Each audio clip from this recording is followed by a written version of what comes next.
world's tiniest bathroom.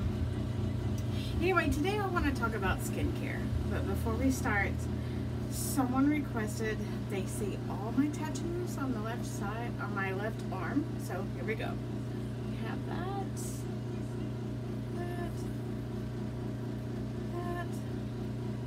and that. And there you go, Alexander. There's all the tattoos on the left side. Anyway, we'll start with skin. We're gonna do skincare, and then I ultimately want to tell you about some winners I found picking out things this week. I gotta turn off the AC. It's too loud. So skincare is really important because no matter what you put on your face, if your skin looks like crap, everything else is gonna look like crap. So I start off with a Clarisonic brush. For me, I feel that is a must-have because it really gets in those pores and makes them clean. Gets them all good and clean. Sometimes when you first start, when you do the Clarisonic, it'll probably pull out a lot of stuff and you'll probably break out for a couple of weeks, but that's okay. That's normal. Keep doing it. Then your face wash is actually kind of important. I wasn't always, but I tend to be acne prone now. So I found two that work for me. The Somerville Eradicate and the Boscia Clear Complexion. I usually have to buy that online. For some reason they don't carry it in Sephora anymore and they don't carry it in Ulta. That's good. So I go between the two. I cannot do anything with salicylic acid. It will just rip my face to shreds. And I've come to the conclusion that my skin does not like rosehip oil very well. It really just accelerates those breakouts, and I think that's what's been giving me the problem. So after I wash my face, I started using this bio oil right after I wash my face. It has, can't read it because it's clear. There's a list of it. Anyway, it's plant-based oils. It's supposed to help get rid of scarring and stretch marks. I have a little scarring, but not much. But I love the fact that it does have chamomile and it helps calm my skin. So, I'll put that on twice a day. And so far, for the past 3 days, it has not clogged my pores. I am a little worried about that sometimes. So after that, I go in with the L'Oreal Revitalift Eye Cream. It's got a retinol in it. Usually, I love retinol. But for some reason, what I've tried lately has just been too much. It's too active for my skin, so it was just irritating it. But this doesn't. It gives a lot of hydration. It helps with the dark circles, the fine lines, and it's only like $13. Alright, and so after that, I do moisturizer. I love the Algenist because it's an algae-based company. And my skin loves the algae in it. It just loves it. So it's kind of heavy, so it makes sure, well, it's about mid-range. It's not thin, it's not heavy. It's about mid-range, but it doesn't clog my pores. And it really helps, helps with those fine lines and make sure because everything is hydrated. Because sometimes when you've done vitamin A or retinol or anything like that, it tends to dry out your skin. So, and the next thing I want to talk about is scrubs and peels. Twice a week, or up to 4 times a week, I'll scrub and peel. The peel I use is from The Ordinary.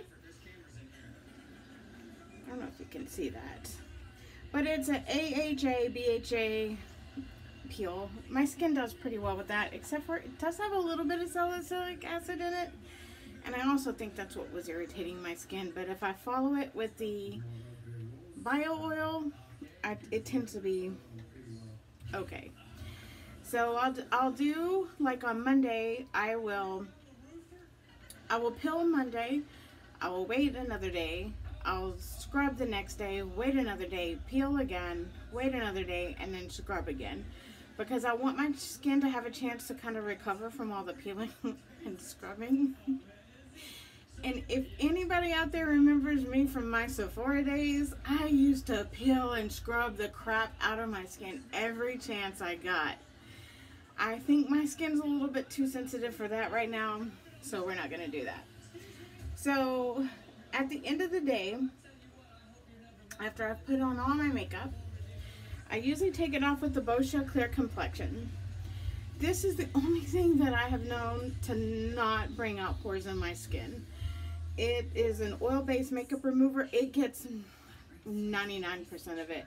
There are mixed reviews on it, but like I said, everybody's skin is different. I won't really knock up. Say I won't knock a product, but I got some few brands that just are not my favorite. So as far as cosmetics goes, a few of the favorites that I picked up today, or I picked up in the probably like 6-7 months. As far as foundations go, the Neutrogena Healthy Foundation. I love this one. I wear this to work a lot. It like I sweat a lot at work, and it really holds up, and it doesn't fall in my fine lines or creases, and it doesn't clog my pores. This is a fantastic foundation. It does have a giant doe foot applicator. Some people like that. Some people don't like that. Personally, I really like that. I'm really good with anything. It doesn't really matter. I have found that this goes on better with a brush. So I usually will do, let's see. I like to use my Sephora Pro brush. I use this for almost my entire face. I just take a little napkin and dust it off between whatever I'm doing, and I'll use this one brush for my whole face. And it's okay to do that. So there's that one foundation. Another foundation that I've tried that I loved is the Hourglass Vanish Foundation. This is fantastic. I will probably end up wearing this more for work than anything else, because this is one of those foundations that looks good when you put it on, but by the time you're done, it looks even better. And not everybody feels that way, because I've seen a lot of mixed reviews about it cracking in certain parts and not holding up. But I have found that for me, it holds up really well, especially as much as I sweat and the humidity. And it is humidity proof. It's sweat and humidity proof. It's supposed to be 24-hour wear, but I won't be wearing foundation for 24 hours. And another foundation, and the one that I have on today, is the Maybelline 24-hour foundation. And for a while, it kept breaking me out, or I thought it was breaking me out, but we're going to try it again today, because this is the clearest my skin has been in like over a month. So I put it on today. Today, I found that this one works much better with a Beauty Blender sponge. I love those Beauty Blender sponges. They really make your foundation look a little bit more natural. Just make sure it's damp, and just tap, tap, tap, tap, tap all over. And then I use a L'Oreal, or the L'Oreal Loose Translucent Setting Powder, or I'll use the Milani Prep Set and Go on top. Today I use a L'Oreal, and when I do, sorry, I am really not as prepared as I should be. When I do put on the powder after my foundation, I tap it in like this, because if you go like that, you tend to buff out the foundation you just laid down with all the coverage that you just needed. So I just kind of tap, tap, tap, tap, tap. And it's getting really hot in here. And tap, tap, tap, tap all over. And the powder is beautiful. It's just magic. So after I do my foundation, one of my favorite things is a L'Oreal, or the Laura Mercier Flawless Fusion Concealer. This is the only one I know that does not highlight my fine lines. I don't know how some of these people my age have like nothing, but I've got like fine lines underneath here, and then like the set of my it's shadows down here. It drives me crazy. But I love it. I use it. It's the only thing that looks very natural. I don't really set it. Whatever's left on my brush, I might set it with a little bit of powder, but usually I don't, because I will look like the Crypt Keeper after that. So after that, I usually go in with a bronzer.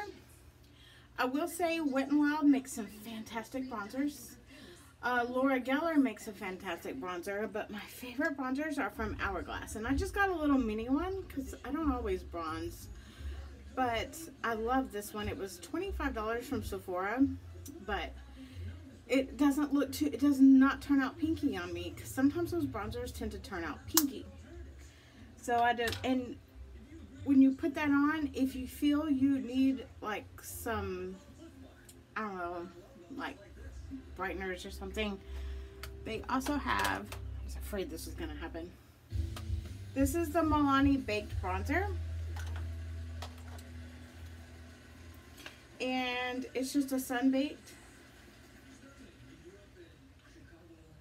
I don't know if you can see that. Let's see. But it's just got like little air. I don't think you can see it in here because this lighting is crap. But it has like, it's a shimmer bronzer, so you can add that little glow back into your bronzer if you feel like it's too dark. Another really good bronzer, because I'm really picky about bronzer, is the Physicians Formula Butter Bronzer. Open it up and it smells like a beach. Yes, it smells really good. So it comes with a brush, but I don't ever use that. But it's just real soft and buttery, and I have like not the lightest, but the next one up, it is bronzer, just bronzer is the color of it. That's another go-to. It's one of my favorites. Now highlighters, I go between two different highlighters. I go through Blossom Glow and Essence Pure Nude. This tends to be a more champagne, and this is a little bit more stark. Sometimes I like stark. It just depends on what I do with my face, really, ultimately. But these two are fantastic. You know, they've come a long way with highlighters. And I think I've said it before, I cannot stop buying bronzers and highlighters. I feel like I don't have enough at all. So every time one comes out, I get one in every freaking shade you can get. I love highlighters and bronzers. But yet I barely bronze. Anyway, but I bronze today. So after that, I'll do blush. And my favorite go-to blushes these days have been the NYX Ombre Blush.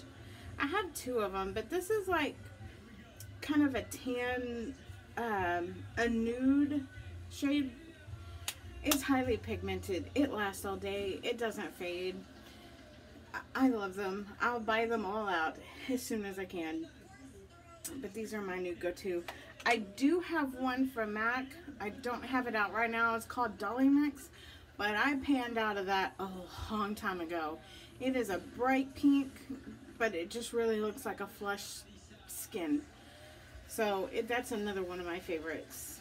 Today on my cheeks, I did the ombre blush from NYX, but I added the Milani Baked, the luminosity on top of that. And I feel myself sweating because it's so hot in here.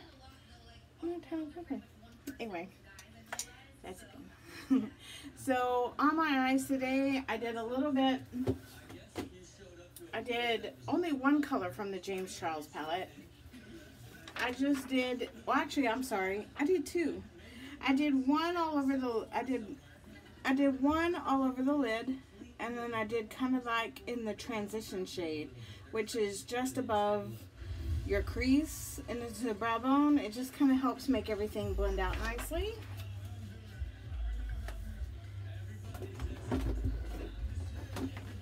And then I finished off with some Jaclyn Hill.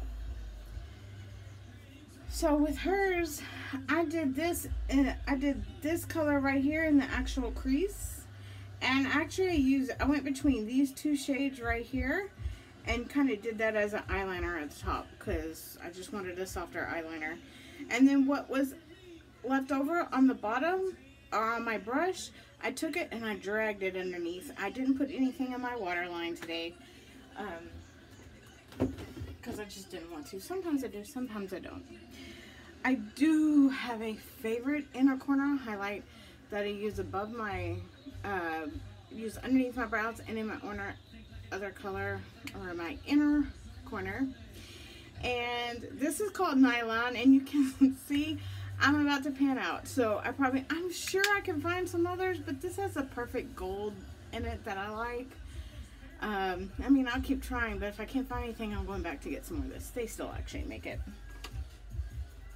So, as far as eyeliners go, my go-to really is the fluid line from MAC with a flat angled brush. I didn't do that today. I did do the angled brush with the eyeliner, but this is my go-to. It stays put all day long. It's black. It's easy to use. It doesn't get real hard in the jar. Love it. I've been using it for years. I think I'm due for another lipstick with all my empty MAC products. Anyway, so after that, we come to the mascara. The Urban Decay Perversion Mascara was my favorite. I cannot really find a fantastic one that I love and I buy repeatedly over and over and over again. I just can't find one. A lot of times I'll wear false lashes. I just didn't want to put any on today. But I did pick up the new L'Oreal Voluminous Superstar Mascara. It's two parts. It's got a primer and a mascara. So the primer is this side, and it's a black primer. So you just put it on. And I really do like the way that it makes my lashes look. They get them I don't know if you can tell on this stupid camera. Eventually I'm going to get a better camera. And then you go in with the mascara, which has a curled brush, which usually I'm not a big fan of, but this is okay. I can deal with it. So, and then I just get them real nice and long. Only problem is, last time I wore it to work, it felt like the fibers dropped down to my eyes. So I'm going to keep trying it because I really liked it. We'll see if that just is a freak thing, because that usually happens to me. So after I did my eyes, I topped them off with a Milani eye topper. These are fantastic. I sometimes will tap it on with the applicator. Sometimes I'll just put it on the back of my hand, take a brush. Today I took it on the back of my hand and a brush and applied it all over the lid to give it a little sparkle. And I will tell you that if you are 65 years old and you want to wear glitter on your eyes, you go ahead and wear glitter on your eyes. I mean, there is that thing, like, I feel like it's not so much glitter as it is the satin frosty eyeshadows that when you have fine lines, they're the ones that highlight the things you don't want to highlight. So, but I feel that it's okay, like if you put a matte on top of that and then go with some glitter or some shine on top, you'll be okay. But there really are no rules in makeup. However comfortable you are in doing it, that's how you're gonna do it. I mean, I just don't. I mean, there may be a couple of like color correcting rules, because you don't really want to color correct yourself and do it wrong, but that's a whole other can of worms. Anyway, so my next favorite is, I'm going to go in to my brows. I always line with the CoverGirl pencil in soft brown. I kind of trace it out, top and bottom. My brows are really bushy. They need a really good trim, but they get thicker and thicker the more I do them. I need to go have them done. But this is fantastic. A lot of people use the Anastasia Brow Wiz, which is amazing, but this is a really good dupe for like $7 versus $21. So the next thing I have is the Anastasia Brow Pomade. Oh boy, I love this product. It really feels in really nice and helps lay down the brow hair. The thing is, it's super, super pigmented. So really, this is a soft brown, but look how dark my brows are, which I'm okay with. I mean, but it just, I don't know, it's just a miracle in a jar. And I guess I need to try some others, especially from the drugstore, because I've heard that those are really good too. But I just can't part with this. So now we're done with the brows. Now my lips. Today I did, what did I do with it? I did the Aqua Lip from Makeup Forever. Makeup Forever has several different lip liners, but this is 3C. It's a very nude color. It's like It's not nude. It's a little bit darker than your natural lip color. But it goes on, it glides, it's waterproof, it lasts all day. I love it. And what I put on first after that, it's from Maybelline. And it's a high shine lip gloss called Embattled Beige. The first time I tried this, it came out like really white. But when I put it on today, it did not. I loved it. But I did want to try something different. So I put a little bit of this Wet n Wild, the same stuff I got the other day. I put a little bit of Wet n Wild kind of in the center and blended it in to give it a little bit more color. And this shade it's fantastic. It is 903C, and for $1.93, you really can't beat it. So one thing I did forget to show you when I told you I scrubbed and peeled, I do a scrub too. I use the Micro Magic from Bliss. And you put a little bit on it, and the grit is real fine on it, but scrub it for 1 to 2 minutes, and it's like baby's bottom skin. I'm trying to turn back the hands of time. I just don't want to get older. It's not my favorite thing to do. So that is pretty much all I wanted to tell you about. My skin, this is the first day. It's been clear and smooth. Well, 99% clear and smooth. But I really think that the chamomile and this oil hydrated it and calmed it down. So I'm still taking the vitamins, and I think the rosehip and the vitamins was kind of making my skin flare up a bit, but it's as long as I can do this and it doesn't clog up my pores, I'm okay with whatever works. I'll keep using it. I'm not afraid. But that is it. If you have any other questions, please let me know. If there's any products you want me to try out for you, I will be more than happy to do that. If you're unsure of any brands, let me know. I don't mind doing it. I'd rather do this than anything else. So if you liked anything, click like. If you want to hear more, so go ahead and subscribe. Let me know. And that's it. Have a good day. Thank you.